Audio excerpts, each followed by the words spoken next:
Welcome to Study Loop.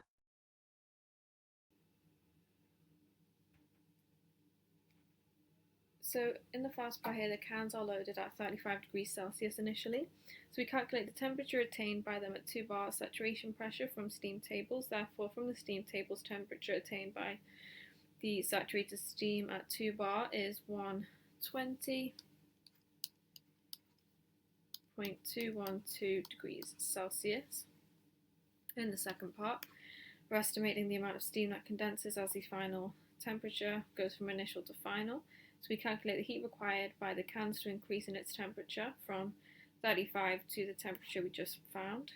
So we have the mass of the empty can equals 100 grams multiplied by 1 kilogram divided by 1,000 grams equals 0.1 kilogram. So the total empty mass of 500 cans is 500 multiplied by 0.1 kilograms, that is 50 kilograms.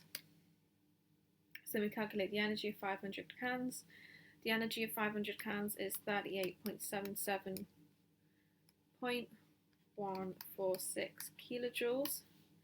And then the total mass of 500 cans of the formula, where the mass of the formula is 0.75.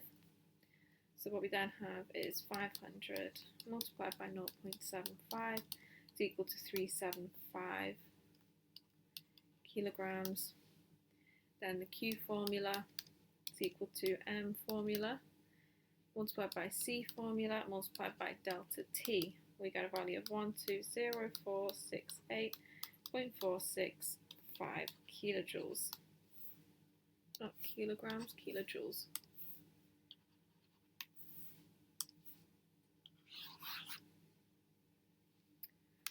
So moving on, we're considering the latent heat of steam at 2 bar is 120.212 degrees Celsius.